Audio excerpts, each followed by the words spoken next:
Friends, मैं सुमित सिंह विज्ञान के ज्ञान चैनल में आपका स्वागत करता हूं।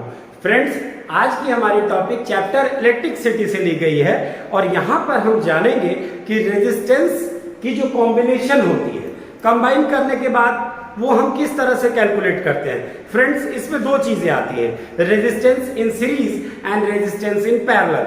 अभी हम आपको रेजिस्टेंस इन सीरीज बताने जा रहे हैं। फ्रेंड्स, यहाँ पे एक वर्ड लिखा गया है रेजिस्टेंस इन सीरीज में, it is equal to the sum of all resistance. अब मान लो इसको आपको मैं करके दिखाता हूं।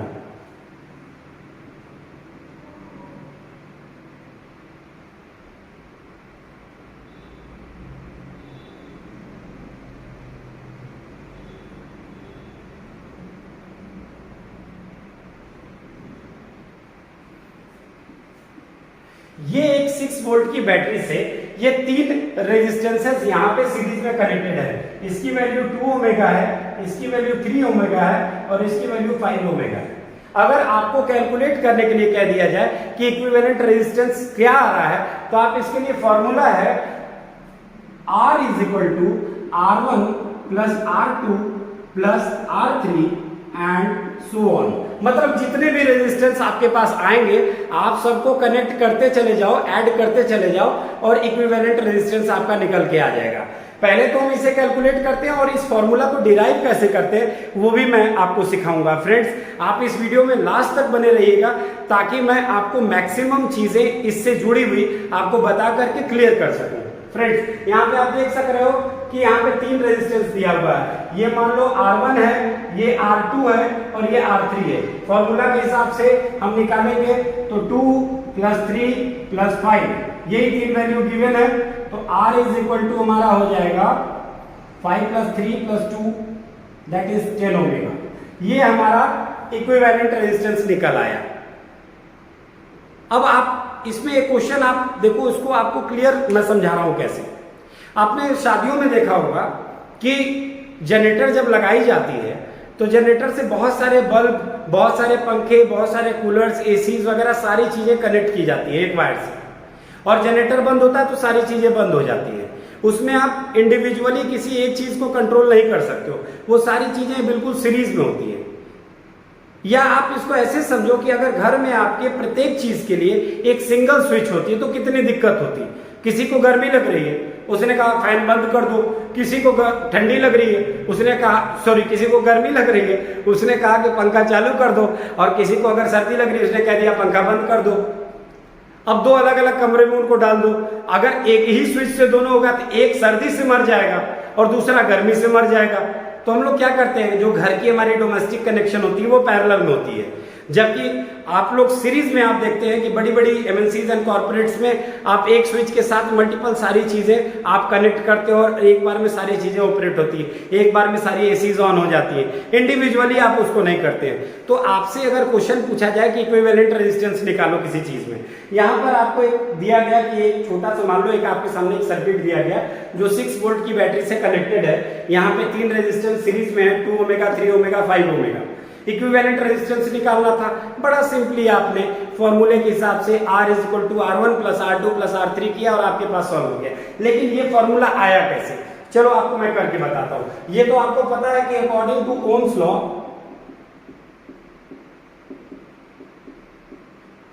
V is equal to IR। तो यहां पे जितने भी सीरीज है तो आप ले लो इसको, V is equal to IR मान रहे हो आप, तो IR is equal to IR1 plus IR2 plus IR3। यहां पर आप देख रहे हो I को आप कॉमन ले लो, R1 plus R2 plus R3 आपने ले लिया और आपने क्या किया, I से I को कैंसिल कर दिया। तो आपको रिजल्ट क्या मिला, R is equal to R1 plus R2 plus R3। यही आप अगर आपको फॉर्मूला डिराइव करने के लिए आ जाता है और कोई पूछता है कि भाई प्रूफ करके दिखाओ कि ये कैसे हुआ, तो आप सिंपली ओम्स लॉ को आप इसके साथ जब आप अप्लाई करके देखोगे तो आपको पता है अच्छी तरह से कि V की वैल्यू IR होती है।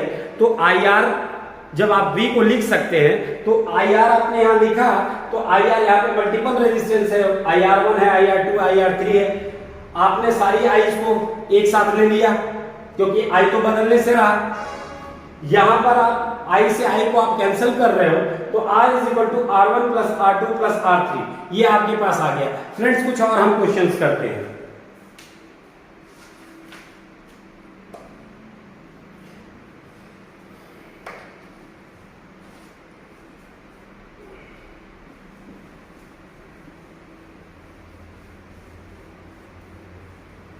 क्वेश्चन कह रहा है कि resistance of 6 ohms is connected in series. अब यहां पर कह रहा है कि ये क्वेश्चन है आपके पास, ये आपकी बैटरी है जिसकी वैल्यू आपको दी हुई है 20 वोल्ट, ये 20 वोल्ट है, और यहां पे ये बता रहा है कि यहां पे ये दो रेजिस्टेंस है। आपके पास ये दो दिया हुआ है और इसकी गिवन वैल्यू जो दी गई है वो 6 और 4 है। ये 6 ओमेगा है और ये 4 ओमेगा है, और ये आपको 20 पता है। क्वेश्चन में आपसे पूछ रहा है कि calculate the current through the circuit, आपसे पूछ रहा है। अब देखो आपको रेजिस्टेंस पता है, रेजिस्टेंस क्या है यहाँ पर R1 प्लस R2, आप कर लो सीधे सीधे, आपकी रिजल्ट आ जाएगी 6 प्लस 4, तो ये आ गया आपका 10 ओम्स। आपको V पता है, V इज इक्वल टू आपका 20 वोल्ट दिया हुआ है और कह रहा है कि करंट फाइंड करो। तो according to Ohm's law V is equal to IR and I is equal to V upon R। तो V की वैल्यू क्या है 20 है और R की वैल्यू क्या है 10 है, आपने डिवाइड किया 2। तो आप सिंपली बोलोगे कि इस सर्किट के अंदर में जब दो रेजिस्टर्स लगे हुए हैं 6 ओमेगा के और 4 ओमेगा का, और जब 20 वोल्ट का करंट उसमें से सप्लाई किया गया, तो आप बड़े आसानी से बता पाओगे कि इस जगह पर जो करंट ड्रॉ कर रही है, यहां पर जो I की वैल्यू है, ये तो आपको पता है ये R है और ये आपको पता है कि V है, और आपको कह रहा है कि I फाइंड आउट करो, जो इस सर्किट में I है उसको फाइंड आउट करना। आपने यहां कर दिया तो आप सिंपली बोलोगे I is equal to 2 amperes. ये 2 एम्पियर का करंट इस सर्किट में पास कर रहा है। यानी कुल मिला करके कि जब किसी सर्किट में दो रेजिस्टर्स लगाए गए 6 ओमेगा के और 4 ओमेगा के और 20 वोल्ट की बैटरी से सप्लाई दिया गया, तो उसमें जो करंट ड्रॉ करेगा वो होगा आपका 2 एम्पियर। यहां पे आप देख सकते हैं। फ्रेंड्स और भी कुछ क्वेश्चंस हैं जो मैं आपको करा रहा हूं अभी।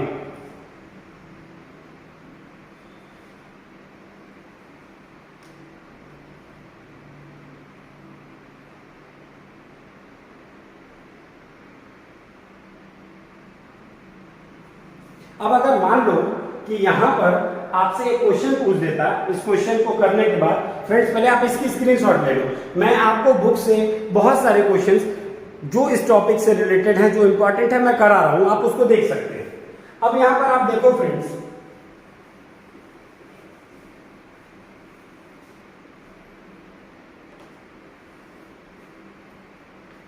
आपको पूछ रहा है कि सपोज यहां पे पोटेंशियल डिफरेंस 6 ओमेगा में क्या रन कर रहा है, यही है आपका क्वेश्चन।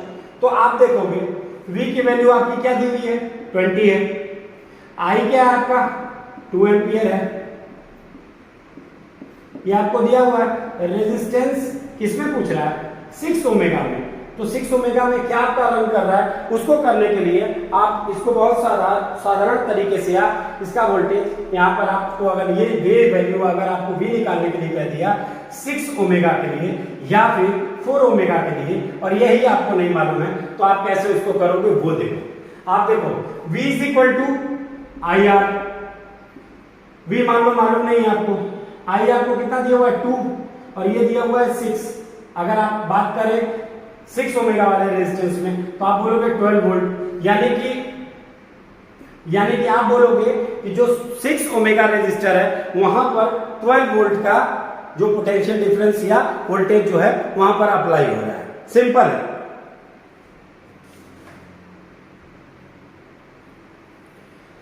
यहां पर इस तरह के क्वेश्चंस में आपसे ये गिवन चीजें पूछा जा सकता है कि यहां पे ये रजिस्टर 6 ओमेगा का था और इसमें पूछ दिया कि ये आपको पता ही नहीं, ये तो मान लो कि ये यहां पर 20 वोल्ट जो था ये ओवरऑल के लिए अप्लाई हुआ, लेकिन किसी ने पूछ दिया कि ये R1 है, यहां पर कितना वोल्टेज है या पोटेंशियल डिफरेंस है या R2 में क्या है, तो आप क्या करोगे, तो फॉर्मूला वही रहेगा, ओम्स लॉ ही अप्लाई करेंगे, V is equal to I R ही अप्लाई करेंगे। V आपको निकालना था, यहां पर आपने V लिख लिया, V इज इक्वल टू आपको मालूम नहीं, V को मान लिया आपने A, मालूम ही नहीं है, V is equal to A हो गया। I आपको पता है कि 2 एम्पियर दिया हुआ है, रेजिस्टेंस आपको R1 में दिया गया है कि 6 ओमेगा का निकालना है, तो V is equal to I R, तो I आपका 2 है और ये 6 है, सीधे आपने 12 वोल्ट इसका आंसर बता दिया।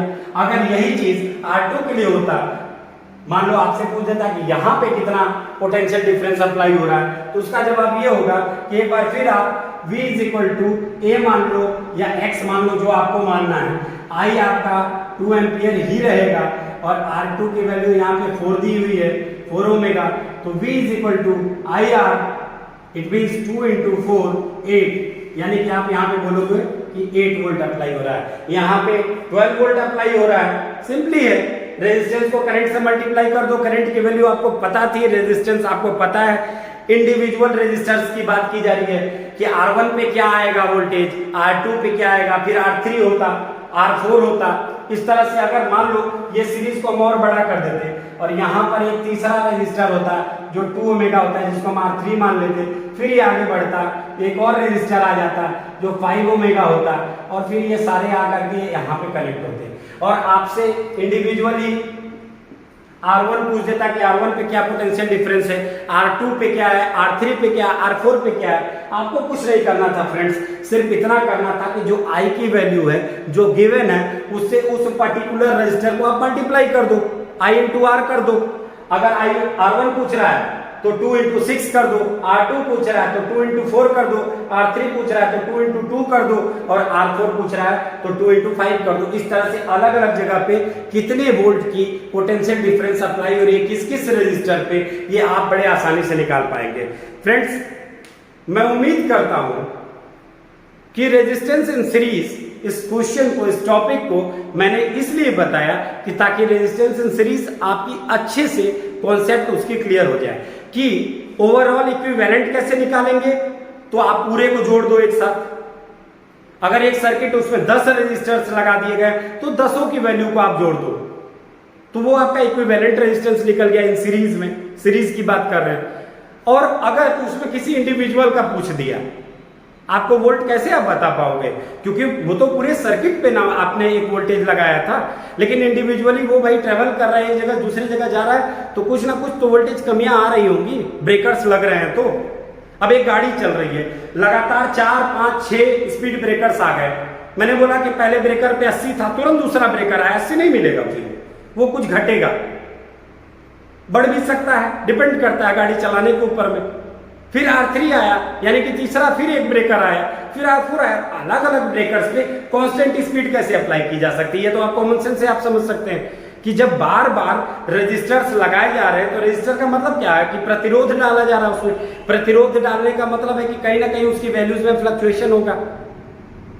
अब आप ऐसा थोड़ी है कि एक खंबा है, एक खंबे से एक तार यहां से लेकर के 100 मीटर दूरी तक गया, तो जितने लोगों ने उसमें अपनी, वो देसी भाषा में कहते हैं कि टोकन फंसा रखी है, उसमें जिन्होंने अपने वायर्स को फंसा रखा, सब कहे मुझे तो बराबर वोल्टेज मिल रहा है, ऐसा नहीं होगा, क्योंकि प्रत्येक घर की लोड के हिसाब से वो चीजें चेंज होंगी, वोल्टेज चेंज होगा।